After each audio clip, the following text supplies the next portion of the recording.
आपसे हाथ जोड़ के विनती करती हूँ कि प्लीज एक बार मेरिट्स पे हमारा केस सुन लिया जाए। हम कोई दरिंदे नहीं है, हम भी नॉर्मल परिवार हैं, और वो हमें कुछ भी पावरफुल बोल ले या कुछ भी कह ले, असल बात तो यही है ना कि 8 साल से इतने सबूत होने के बावजूद वो जेल में बंद है क्योंकि एक बार आपने ऐसा झूठा इल्जाम उन पे लगा दिया। इस केस में इन्होंने स्टेटमेंट्स तो अपने बहुत सारे बदले ही हैं, जो कि आप अगर मुझसे कहेंगे तो मैं आपको डिटेल में प्रोवाइड कर दूंगी। इन्होंने समय 3 बार बदला है। पहले इन्होंने कहा कि दोपहर को 2 बजे कुलदीप सिंह सेंगर ने मेरे साथ रेप किया। उसके बाद इन्होंने कहा नहीं नहीं, दोपहर के 2 नहीं बज रहे थे, शाम के 6 बज रहे थे। फिर इन्होंने चेंज किया, कहा नहीं ये नहीं हो रहा था, शाम के 8:30 बज रहे थे। जब सीबीआई ने मेरे फादर की लोकेशन निकाली तो उनकी लोकेशन 17 किलोमीटर दूर उनके उन्नाव ऑफिस की पाई गई। सीबीआई ने दूसरे केस में सीबीआई ने जानबूझ के हमें चार्जशीट किया, और उसके बाद जब दूसरे केस में चार्जशीट लगाई तो हमें पता लगा कि हमने जब वो सीडीआर देखे तो हमें पता लगा कि ये तो उस वक्त पे फोन पे बात कर रही थी।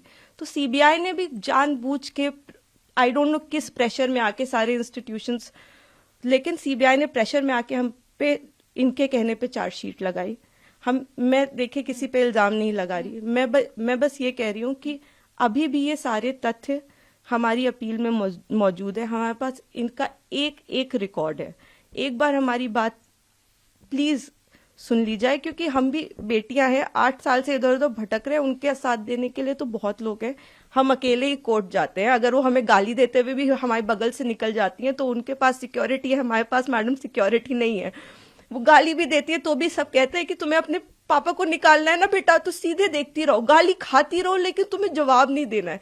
हमने आज तक किसी को जवाब नहीं दिया, यही सोचते हुए क्योंकि हम प्रोसेस में कि हम हर चीज सही ढंग से करेंगे, हम किसी ऐसे वैसे लोगों के पास नहीं जाएंगे, तो कहीं ना कहीं इतने सबूत है इसमें कि हमें जीत मिलेगी।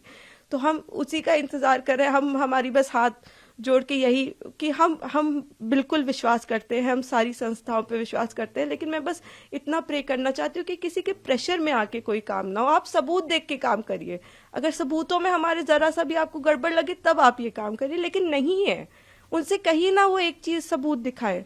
वो बोलते हैं कि ट्रक वाला जो एक्सीडेंट बताते, कितनी मिस इन्फॉर्मेशन है कि 11 बार कि हो सकता है IIT दिल्ली, सीबीआई, NHRC सारी की एक्सपर्ट टीम बनाई गई थी। इसमें सबने पाया कि वो नेचुरल एक्सीडेंट था। मेरे फादर उस केस से डिस्चार्ज हो चुके हैं, लेकिन आप देखिए आपको कोई मीडिया चैनल नहीं बताएगा कि मेरे पिता उस केस से डिस्चार्ज हो गए थे, जिसमें वो कह रही हैं कि लोगों को मरवाया। आज भी आपने यही नैरेटिव बना रखा है कि लोगों को मरवाया। मतलब इतना झूठ, इतना मिस इन्फॉर्मेशन है वहां पे कि मैं बस रिक्वेस्ट करना चाहूंगी, प्लीज किसी तरह का मिस इन्फॉर्मेशन मत फैलाएं। आपके जैसे भी सवाल हो आप मुझसे पूछ लें। आप फादर की डेथ की बात करते हैं, मेरे पिता उस वक्त टाउन में ही नहीं थे, he was not even present in Unnao. ये भी एलिगेशंस लगाए गए हैं।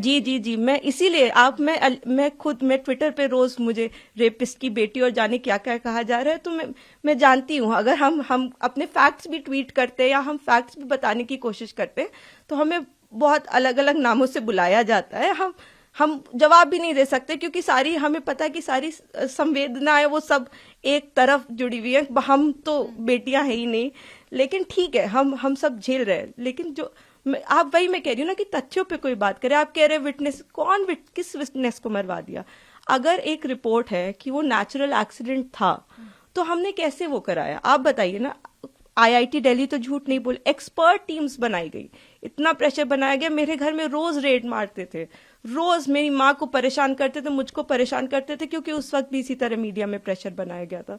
तो मैं बस इतना ही मैं सच में it's my humble request to all of you, आप पहले केस जान लीजिए, आपके जो भी सवाल हो आप कर लीजिए। मैं डॉक्यूमेंट्स लेके आपके सामने बैठने को तैयार हूँ, लेकिन प्लीज किसी की कही सुनी बातों पे मेरे पिता के साथ ऐसा मत करिए। 8 साल से हम न्याय के लिए लड़ रहे हैं, प्लीज। मैम पहले दिल्ली हाई कोर्ट ने उनको बेल, सुप्रीम कोर्ट ने भी उनकी बेल को रोक दिया है। बहुत बड़ा प्रोटेस्ट भी हुआ इंडिया गेट पे जो उन लोगों ने किया उन्नाव विक्टिम ने, और उसके बाद जो है जंतर मंतर पे प्रोटेस्ट हुआ। जी मैं सारी चीजें देख रही हूँ। मैंने आपको इसीलिए बताया कि कुछ उनके पॉलिटिकल अफिलिएशंस भी हैं, और मुझे कोई वो बिल्कुल प्रोटेस्ट करे, लेकिन जहां वो प्रोटेस्ट कर रहे हैं उनसे आप एक बार जाके कह दीजिए कि आप प्लीज सबूत दे दीजिए। एक बार दिखा दीजिए कि क्या सबूत है कि कुलदीप सिंह सेंगर ने आपके साथ ऐसा ऐसा किया। एक बार मैं मीडिया के मेंबर से रिक्वेस्ट है कि कोई भी एक बार जाके उनसे पूछ ले कि आप एक सबूत दे दीजिए मैडम, मैंने तो 6-7 पॉइंट बताए हैं, आप एक पॉइंट बता दीजिए कि ये सबूत है कि आपके साथ ऐसा ऐसा उस दिन हुआ, सिवाय आपके बोलने के, जिसमें भी आपने कई बार अपने बयान बदले हैं। आपने मेरे पिता पे आपने एक केस फाइल किया, अन्य लोगों पे 2.5 महीने बाद आपने सोच समझ के शायद ये आप में से कम लोगों को पता होगा, 2000 में इनके चाचा हिस्ट्री शीटर हैं, उन पे 17 मुकदमे हैं, 17, and these are not put by us. मैं जब पैदा हुई हूँ उसके पहले से मुकदमे चल रहे हैं, तो इसके पहले कि लोग इसमें भी कुछ सोचे। 17 मुकदमे सन 2000 में वो मेरे चाचा पे अटेम्प्ट टू मर्डर का उनके ऊपर केस चला है, वो इस वक्त तिहाड़ में बंद है, जो इनके चाचा है। तो आज की इनकी दुश्मनी नहीं है हमसे, इनकी दुश्मनी हमसे पुरानी है। तो बहुत सारे कारण हैं, अगर आप कोई भी मुझसे सवाल पूछना चाहते हैं तो आप मुझसे डिटेल पूछे, मैं सारी सवालों का आपका जवाब। मैं बस चाहती हूँ कि आप फैक्ट्स पे बात करें,